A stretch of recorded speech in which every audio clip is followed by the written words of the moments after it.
የፊቼ ጨምበላላ ዋዜማ በሲምፖዚየምና በሌሎች ዝግጅቶች እየተከበረ ነው። ፊቼ ጨምበላላ በሲዳማ ሕዝብ የዘመን መለወጫ በዓል ነው። በዚህ ጉዳይ ላይ ተጨማሪ መረጃ ሊያጋራን ዘጋቢያችን ድልነሳ መንግስቴ ከሐዋሳ በቀጥታ መስመራችን ላይ ነው የሚገኘው። ከሱ ጋር ቆይታ የምናደርግ ይሆናል። ድልነሳ እንደምን ውለሃል? የሲዳማ ሕዝብ የዘመን መለወጫ በዓል ፊቼ ጨምበላላ ዋዜማ በሐዋሳ ከተማ በደማቅ ሁኔታ እየተከበረ ነው። አንተ ደግሞ በቦታው ተገኝታልና እስኪ ያሉህን መረጃዎች አጋራን። የበዓሉ አከባበር ምን ይመስላል? አመሰግናለሁ ሶሊያና። እንግዲህ የፊቼ ጨምበላላ በዓል በሐዋሳ በጉዱማሌ ሶሬሳ ሲከበር ውሏል ማለት ነው። እንግዲህ በዚህ በዓል ላይ በጣም በርካታ በዓሉን የሚያከብሩ ከሲዳማና እንዲሁም ደግሞ ከአጎራባች አካባቢዎች ጭምር ተገኝተው በዓሉን በደማቅ ሁኔታ ሲያከብሩ ውለዋል ማለት ነው። በጉዱማሌ እንግዲህ የሚከበረው የፊቼ ጨምበላላ በዓል በዓለም አቀፍ ቅርስነት የተመዘገበ በዩኔስኮ የተመዘገበ በዓል ነው። 11 ዓመታትንም አስቆጥሯል። እንግዲህ ዛሬም በድምቀት በዚሁ በጉዱማሌ ከንጋቱ 12 ሰዓት ጀምሮ ከዛም ቀደም ብሎ ወደ በዓሉን የሚያከብሩ በእግርም በፈረስም በመኪናም ሆነው ነው ወደ ስፍራው ያቀኑት። ከንጋት 12 ሰዓት ጀምሮ እንግዲህ በዓሉ የሚከበርበት ጉዱማሌ ጋር ሲደርሱ ሁለት ቦታ አለው። አንደኛው ሁሉቃ ይባላል። ሁሉቃውን አልፈው ሲገቡ ከአንዱ ዘመን ወይም ከአሮጌው ዘመን ወደ አዲሱ ዘመን መሸጋገራቸውን የሚያመለክት ነው ማለት ነው።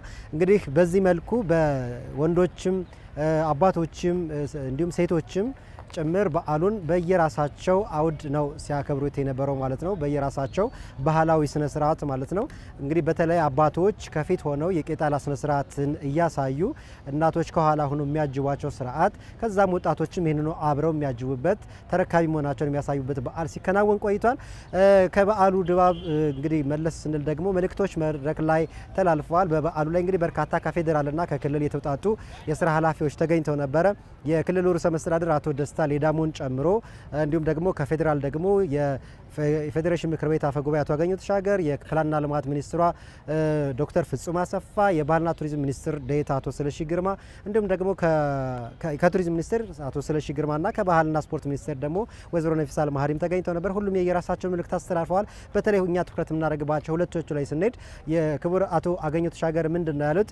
ይህ በዓል በተለይ የሲዳማ ሕዝብ የራሱን በራስ የማስተዳደር መብቱን ተጠቅሞ ክልል ከሆነ በኋላ እያከበረው የሚገኘው በተለይ ደግሞ ለህብረ ብሔራዊ አንድነትና ወንድማማችነት ትልቅ ምሳሌና ተምሳሌት ሆኖ መታየት የቻለበት በዓል ነው። ይህንንም በግልጽ የሚያሳይ የፊቼ ጨምበላላ በዓል እንግዲህ መከበሩ ትልቅ ለህዝቡ ማንነትና የራስን በራስ የማስተዳደር አቅም እንዲሁም ደግሞ ለህብረ ብሔራዊ ኢትዮጵያ ግንባታ የራሱ አስተዋጽኦ ያለው መሆኑን የሚያሳይ ነው።